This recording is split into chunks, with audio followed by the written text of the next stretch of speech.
আমি বিনয়। আপনারা জানেন আমি ভারতবর্ষের যে কোনো শহরেই যাই না কেন স্ট্রিট পোয়েট্রি রিডিং পছন্দ করি। আমার নিজের লেখা কবিতা আমি এই মুহূর্তে পাঠ করব গায়িকার সিনিক নামের একটি লেক, যেটি অরুণাচল প্রদেশের ইটানগর থেকে 7 কিলোমিটার দূরে। আমার পিছনে রয়েছে লেকটা রয়েছে, আর এখানে আমি কবিতার পাঠ করব।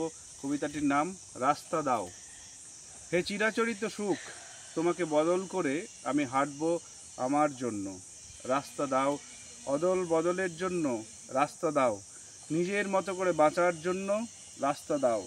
যে ঝাউ বনে মোমের পুতুল দেখে সারা রাত কেঁদেছে শিশুটি, তার কানে কানে বলে দিও শুধুমাত্র চকলেট দিলেই কান্না থামে না। যে বিলীন অশ্রু বারংবার আমার শৈশবকে মেরেছে আঘাত, তার চোখে চোখ রেখে বন্ধক নিয়েছি হরিণের ঝাঁপ। চরম নৈষ্ঠিক যাপনে এতকাল সুখ খুঁজেছিলাম, তিলে তিলে নিজের আশ্রয়ে নিজেকেই আধমরা করে ফেলেছি অন্ধকারে। অথচ চাইলেই আমার বারান্দায় হরিণ দেখতে পারতাম, অনায়াসে মেরে ফেলতে পারতাম বাঘ। হত্যা করা বড় পাপ। নিজের হাতেই ধুলো মেখে গোধূলিকে রাঙিয়েছি পরীক্ষায় লেখা বাংলা রচনার মতো।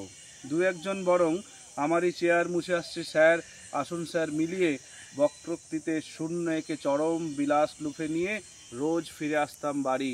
করিনি সেসব। কবিতায় যেভাবে প্রতিটি বর্ণের মাধ্যমে চরিত্রগুলোকে উন্মুক্ত করেছি 23টা বছর, সেভাবেই আবেগ জড়িয়ে চুমু খেয়েছে রোদ। সূর্য বাড়ি গেছে বলে যে মেয়ে কবিতা লিখলো আমারই কোলে, বরং তার জানালায় এখন রামধনু দেখছি। সব মিথ্যা ছিল, সাহিত্যিকদের 2-4টে প্রেমের মতো।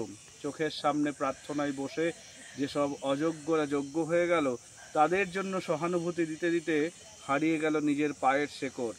চাইলেই দুমড়ে মুচড়ে ইতিহাসের একটা হ্যাঁচকা টান দিয়ে রাস্তা তৈরি করে দিতাম সাম্রাজ্ঞীর চোখের আদর।